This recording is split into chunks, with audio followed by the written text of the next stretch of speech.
नमस्कार प्यारे बच्चों। आज की वीडियो में हम गणित कक्षा 8 के व्हाट्सएप क्विज के हल को लेकर आए हैं। यह है क्विज जो आपका सप्ताह 10 का है, जिस क्विज को आपको 11 से 17 सितंबर के मध्य इसको पूर्ण करना है। कुल 8 प्रश्न इसमें दिए गए हैं। तो देखिए, सबसे पहला प्रश्न क्या है। x के मान के लिए समीकरण 2x बटा 3 प्लस 6 बराबर 3x बटा 5 प्लस 8 को हल कीजिए। आपको देखो, बाएं पक्ष में और दाएं पक्ष में दोनों में ही चर राशि x का मान दिया गया है, तो हमें बाएं पक्ष में x का मान लेके आना है, दाएं पक्ष में आप अचर राशि को लेके चले जाओ और x का मान प्राप्त कर लीजिए। तो देखिए किस प्रकार से हम इसका हल करते हैं। ये आपका 2x बट्टे 3 है। इस 3x बट्टे 5 को आप बाएं पक्ष में ले आओ। तो मैंने माइनस का 3x बट्टे 5 लिख दिया, क्योंकि ये दाएं पक्ष में प्लस का, इधर आके माइनस का हो गया। 8 है, ये अचर राशि 6 दाएं पक्ष में जाएगा, प्लस का है तो माइनस का 6 हो गया। लघुत्तम ले लेंगे, 15 मिल गया। 3 का भाग लगाएंगे 15 में, 5 5 दूनी 10, 10x माइनस 5 का भाग 15 में लगाया, 3 बार गया। 3 को फिर इसके अंश से गुणा करेंगे, 3 तिया 9x बराबर ये 2। 10 में से 9 गया तो 1x बच गया, यानी कि x बटे 15 बराबर 2। तो x का मान यहाँ पर अपने को 30 प्राप्त हो रहा है, जो कि ऑप्शन नंबर 3 में आपको दिया गया है। तो हम इसमें ऑप्शन नंबर 3 हल कर देंगे।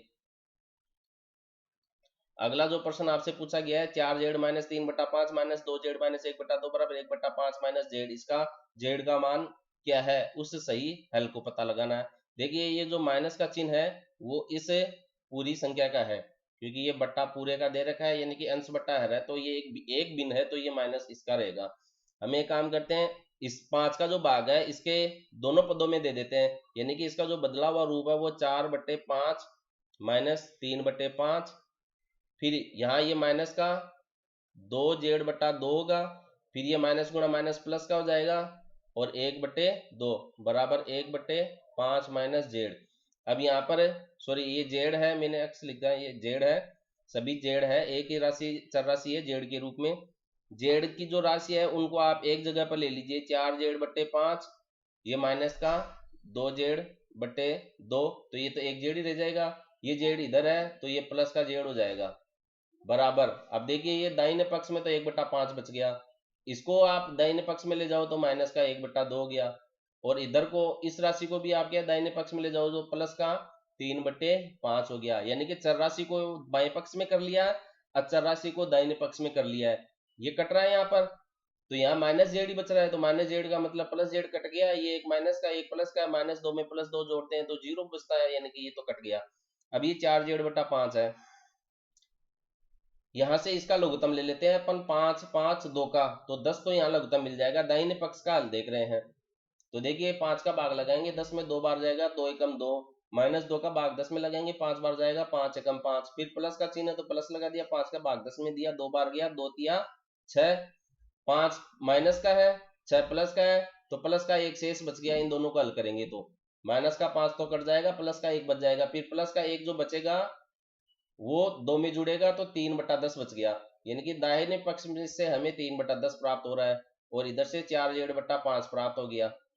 अब 5 को आप वज्र गुणा कर दो, 4 को इधर वज्र गुणा कर दो, तो जेड का मान मिल जाएगा। तो 3 बटा 10 गुणा 5 बटे 4, 5 ती 15, 10 चौक 40, 5 का भाग लगा देंगे 3 बार, 5 8 पंचे 40, 3 बटा 8 इसका हल प्राप्त हो रहा है, जो कि ऑप्शन नंबर 3 में दिया गया है।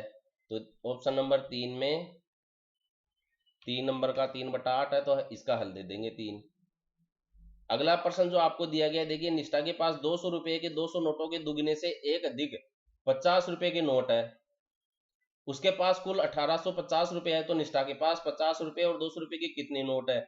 मान के चलो कि निष्ठा के पास, माना निष्ठा के पास 200 रुपये के x नोट है। अब देखो ये क्या कह रहा है, 200 रुपये के तो नोट मान लिए अपने x है, अब 200 रुपये के नोटों के दुगने से एक अधिक 50 रुपए के नोट है, यानी कि 200 रुपये के दुगने से एक अधिक किसके नोट है, 50 रुपए के नोट है। तो निष्ठा के पास 50 के कितने नोट है, 2x प्लस 1, और टोटल रुपए कितने 1850, अब देखिए मैं कहूं आपके पास 2 रुपए के 10 सिक्के हैं, 2 रुपए के कितने सिक्के हैं आपके पास? 10 सिक्के हैं। तो बताओ आपके पास कुल कितने रुपए हुए हैं? आप 2 को 10 से गुणा कर दोगे, 2 गुणा 10 का मतलब 20 रुपए हो गए। तो यही कार्य हम यहाँ करेंगे। मेरे पास 200 रुपए के अक्स नोट है, तो मैं 200 को अक्स से गुणा करूंगा तो मुझे कुल रुपए प्राप्त हो जाएंगे। 200 200 जैसे 4 नोट है, तो 200 के 4 नोट होने का मतलब 200 गुणा 4 बराबर 800 रुपये हो गए। तो ये काम मैं यहाँ पर कर रहा हूँ। अक्स नोट है तो नोटों की संख्या को हम उसके रुपए से गुणा कर देते हैं तो अपने को कुल रुपए प्राप्त हो जाते हैं। इसी तरीके से 50 के कितने नोट है? 2x प्लस 1 है, तो 2x प्लस 1 नोट 50 के हैं, तो इसको मैं 50 से गुणा कर दूंगा तो 50 रुपए के कुल रुपए प्राप्त हो जाएंगे। अब 200 रुपए के और 50 रुपए के नोटों का कुल योग कितना है? 1850 रुपए है। तो ये मैंने 1850 रुपए इसके जोड़ दिए हैं। अब यहां से हमें x का मान पता लगाना है कि x का मान कितना है। तो देखिए 200x प्लस 50 को 2x से गुणा करेंगे, 5 दूनी 10 यानी कि ये 100x, और फिर 50 को 1 से गुणा करेंगे 50 बराबर 1850। 100 और 200 जुड़कर 300x हो गया आपका। 50 उधर भेज देंगे दाहिने पक्ष में तो ये 1850 में से कम हो जाएगा, यानी कि ये 1800 बच गया। अब x का मान ज्ञात करने के लिए 1800 में हम किसका भाग लगा देंगे? 300 का। तो 3 छिक्का 18 36 18, x का मान प्राप्त हो गया 6। x का मान यानी कि 6 प्राप्त होने का मतलब हो गया 200 रुपए के 6 नोट है आपके पास। 200 रुपए के कितने नोट है? 6 6 दूनी 1200 रुपए, यानी कि 1200 रुपए तो 200 के नोट के हैं। अब x का मान आप यहां पर रखो, 6 दूनी 12 और 13, यानी कि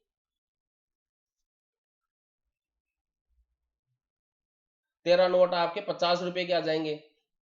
x की जगह 6 रखेंगे अपन, तो 6 दूनी 12 प्लस 1 13 नोट, तो 13 गुना 50, 50 के नोट 13 है, तो 5 3 15, 5 एकम 5 और 1 6, यानी कि 650 रुपए आपके पास 50 के नोट के हैं और 1200 रुपए किसके हैं? 200 रुपए के। अब इन दोनों को जोड़कर देख लीजिए 1850 आता है कि नहीं। 5 6 2 8 1 50, तो देख लीजिए 200 रुपए के तो 6 नोट है और 50 रुपए के 13 नोट है। तो आपके पास ये ऑप्शन में किसा कहाँ आ रहा है? 50 रुपए के 13 नोट, 200 रुपए के 6 नोट, ये यहाँ पर प्राप्त हो रहा है, यानी कि 2 नंबर का ऑप्शन इसमें सही होगा। अगला जो प्रश्न आपसे पूछा गया है, एक वाद विवाद प्रतियोगिता में 30 प्रतिभागी थे, प्रत्येक विजेता को 1500 रुपए मिले और जो नहीं जीते उनमें से प्रत्येक को 550 रुपए मिले और कुल राशि कितनी वितरित हुई है? 22,200 रुपए। तो विजेताओं की संख्या बताओ। तो हम मान लेते हैं, माना विजेताओं की संख्या, विजेताओं की संख्या कितनी है? x है। अब कुछ दिया गया नहीं है तो मान लेंगे x है। अब टोटल तो देखो 30 प्रतिभागी है, अब 30 में से मैं विजेताओं की संख्या को घटा दूंगा तो ये कौन बच जाएंगे? जो नहीं जीते हैं।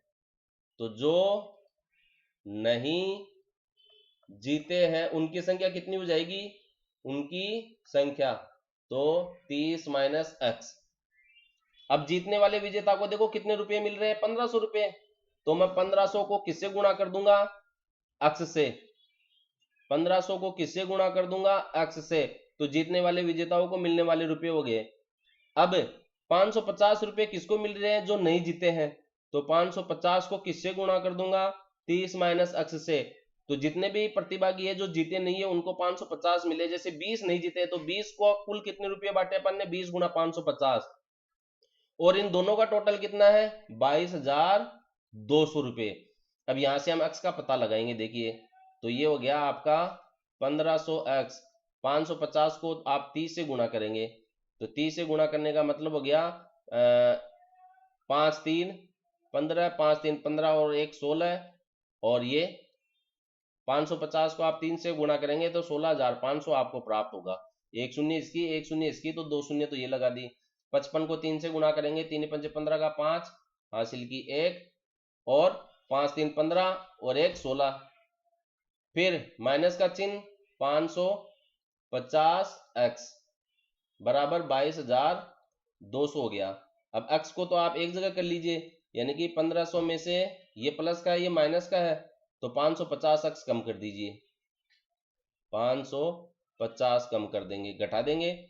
0 0 में से 10 में से 5 गया 5, अब ये 4 में से जाएगा नहीं तो ये 14 में से 5 गया 9, 950 अक्स तो बच गया। माफी चाहता हूं, वीडियो बीच में कट हो गया। अक्स तो प्रतिभागी जीतने वाले माने थे और 30 माइनस अक्स प्रतिभागी अपन ने नहीं जीतने वाले माने थे, और 1500 रुपये जीतने वाले प्रतिभागी को मिलते हैं और 550 रुपये आपको नहीं जीतने वाले प्रतिभागी को मिलते हैं, और दोनों का मिला के 22,200 रुपये मिलते हैं। इधर से हम 1500 और ये इसका मल्टीप्लाई करेंगे, आपका 5 × 15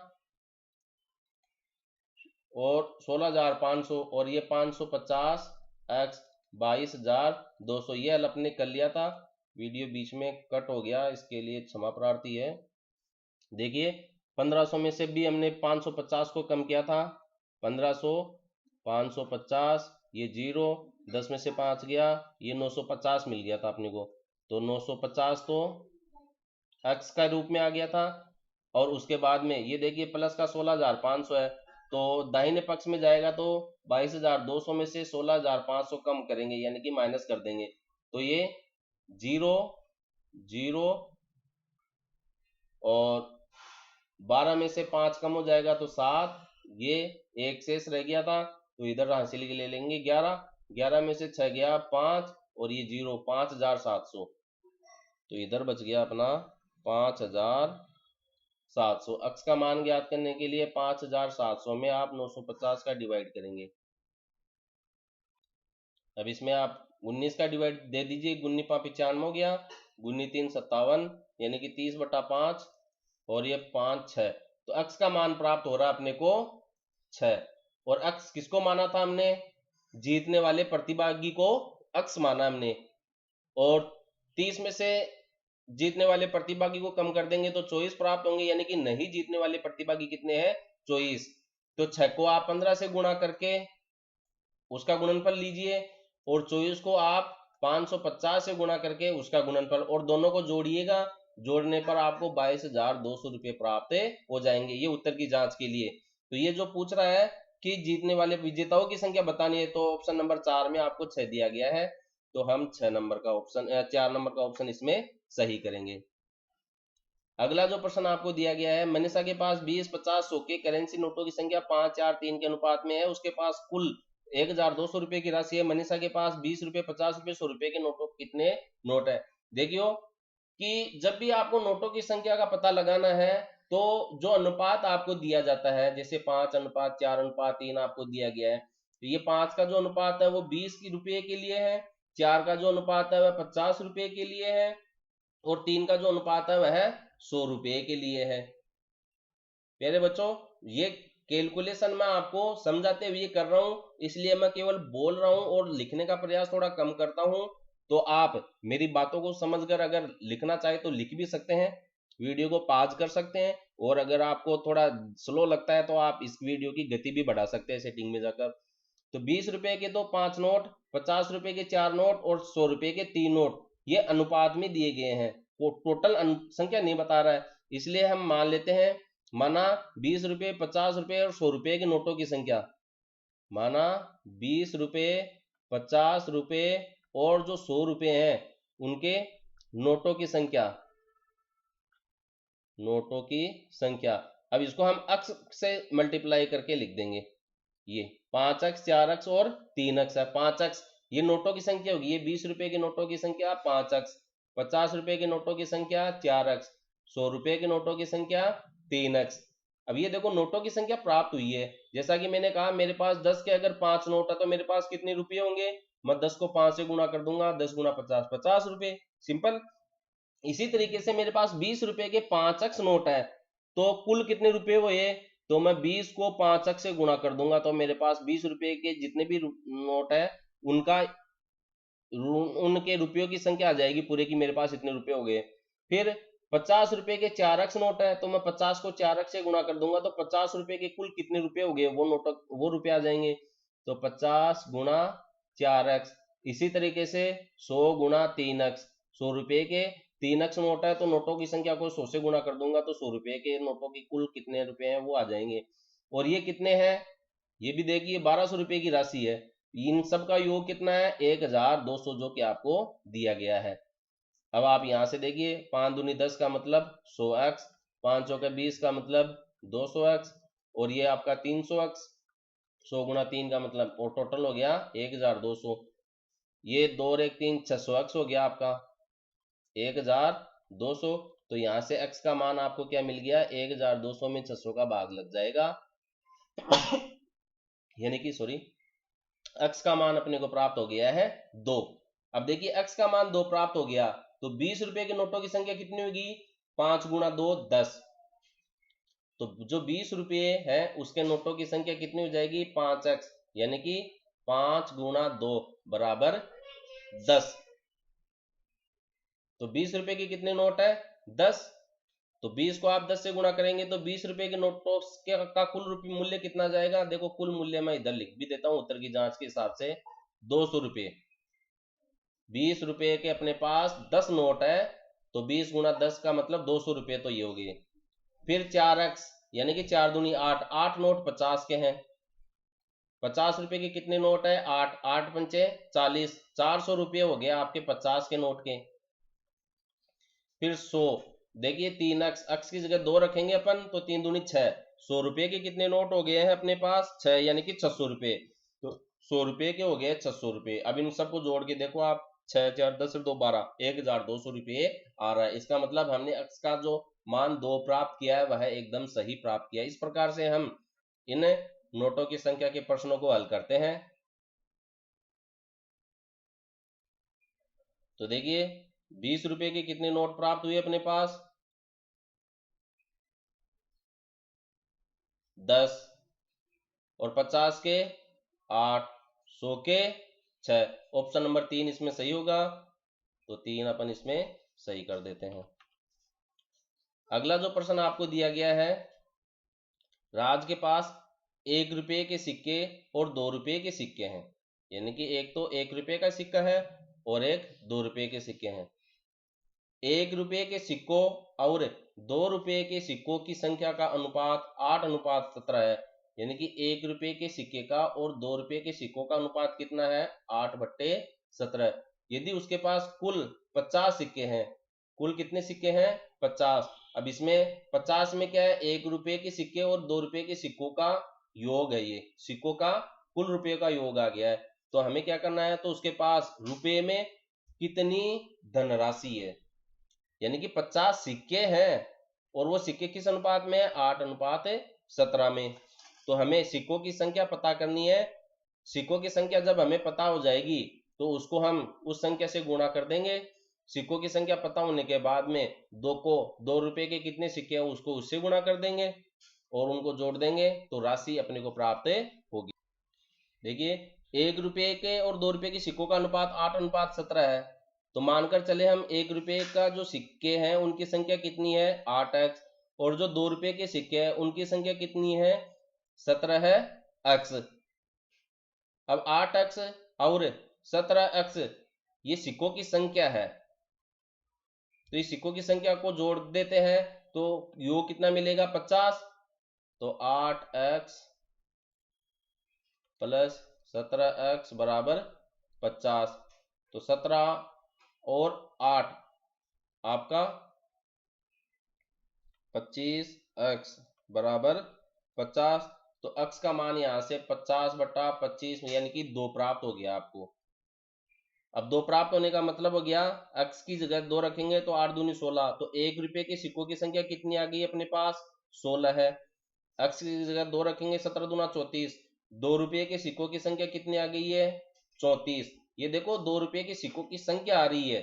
अब 34 सिक्के 2 रुपये के हैं, तो टोटल कितने रुपये हो गए आपके पास, 34 को आप 2 से गुणा कर देंगे, 4 दूनी 8, 3 दूनी 6, 68 रुपये। 68 रुपये तो आपके पास 2 रुपये के सिक्कों का योग हो गया है। और एक के सिक्के कितने, 16, तो 16 तो 16 ही रह जाएंगे, और 68 और 16 को जोड़ेंगे 84 रुपये प्राप्त हो रहे हैं। यानी कि जो 50 सिक्के आपको दिए गए हैं उन 50 सिक्कों का कुल योग 84 रुपये है, जो कि ऑप्शन नंबर 3 में दिया गया है। और इसमें हमने ये ज्ञात किया कि आपके पास 1 रुपये के 16 सिक्के हैं और 2 रुपये के 34 सिक्के हैं। ज्ञात कैसे करते हैं वो हमने अभी इसमें देखा। इस तरीके से आप वीडियो को बैक करके भी देख सकते हैं अच्छी तरीके से। तो ऑप्शन नंबर 3 इसमें अपन सही करेंगे। तो इसमें ऑप्शन नंबर 3 अपना सही हो गया था, तो ये 3 अपन इसमें सही कर देते हैं। अगला जो क्वेश्चन पूछा गया है, दो संख्याएं 2:7 के अनुपात में है। कोई भी दो संख्या है और उनका अनुपात आपको क्या दे रखा है, 2/7 दे रखा है। यदि संख्याओं का योग 81 है तो उन संख्याओं को ज्ञात कीजिए आप। उन संख्याओं का योग कितना है, 81 है। माना वो संख्या है 2x और 7x है, और इन दो संख्याओं का योग कितना आपका 81 है। तो 7 2 9x बराबर 81। तो x का मान अपने को कितना मिल गया, 81/9, यानी 9 ने 81, x बराबर 9 प्राप्त हो गया अपने को। अब हमने पहली संख्या को क्या माना था, 2x। पहली संख्या को क्या माना है, 2x, यानी कि 2 गुना 9 दूनी 18। तो आपकी पहली संख्या तो आ गई है 18। और दूसरी संख्या को क्या माना, 7x। तो 7 गुना 9 9 7 63। तो दूसरी संख्या आपकी 63। जोड़ के देखिए, 8 और 3 11, 4 1 7, 1 हासिल की तो 8 हो गया। ये लीजिए, तो वो दो संख्याएं कौन सी है, 18 और 63 है, जिनका योग कितना है, 81 है। अब इनका अनुपात देखिए आप कि आपको 2/7 प्राप्त होता है या नहीं। 9 का भाग लगा देंगे, 2 बार गया, 9 का भाग लगाओ, 9 7 63। तो देखिए 2:7 इसका अनुपात भी अपने को प्राप्त हो रहा है, जो कि प्रश्न में दिया गया है। तो संख्या ये कौन सी हो जाएगी, 18 और 63, ऑप्शन नंबर 1 आपको दिया गया है। अगला जो प्रश्न दिया गया आपको, श्रुति के पास 40 चॉकलेट थी। 40 चॉकलेट थी, उसने अपनी बहन को कुछ चॉकलेट दी, यानी कि 40 चॉकलेट दी, लेकिन इसमें से कितनी चॉकलेट दी वो नहीं पता है। तो हम मान लेते हैं कि उसने x चॉकलेट अपनी बहन को दी, और पाया कि शेष चॉकलेट्स और कुल चॉकलेट्स का अनुपात 3:4 है। यानी कि श्रुति अपनी बहन को 40 में से x चॉकलेट दे देती है, तो शेष चॉकलेट कितनी रहेगी प्यारे बच्चों, हम 40 में से x को घटा देंगे तो शेष चॉकलेट आ जाएगी। तो 40 माइनस x, ये अपने पास शेष चॉकलेट रहेगी। अब आगे देखो, शेष चॉकलेट और कुल चॉकलेट का अनुपात, तो शेष चॉकलेट तो कितनी, 40 माइनस x, और कुल चॉकलेट कितनी, 40। इसका अनुपात कितना दिया गया है, 3:4, यानी कि 3/4। तो उसके द्वारा अपनी बहन को दी गई चॉकलेट की संख्या ज्ञात कीजिए। तो यहां से हम x का मान ज्ञात कर लेंगे, तो अपने को इसका पता चल जाएगा। देखिए 40 माइनस x बराबर 3/4। 40 को इधर उधर गुणा कर देते हैं, 40 के नीचे कुछ भी नहीं तो 1 मान लेते हैं। तो ये तो हो गया, 40 में 4 का भाग लगा देंगे तो 10, तो 10 या 30। तो 40, ये 40 माइनस x बराबर 30 प्राप्त हो गया। x को तो हम दाहिने पक्ष में भेज देते हैं, 30 को बाएं पक्ष में ले आते हैं। तो हमें x का मान देखो, 40 माइनस 30 बराबर x हो गया। तो x बराबर कितना प्राप्त हो गया आपको, 10 प्राप्त हो गया है। यानी कि उसने अपनी बहन को कितनी चॉकलेट दी है, 10 चॉकलेट दी है, और 30 चॉकलेट उसके पास शेष रह गई थी। तो शेष चॉकलेट और कुल चॉकलेट का अनुपात कितना है, 40। देखो एक बिंदु से एक बिंदु घट गई तो 3:4 अपने को प्राप्त हो रहा है। तो ये 10 ऑप्शन नंबर 3 में आपको दिया गया है, तो 3 नंबर का ऑप्शन इसमें सही होगा।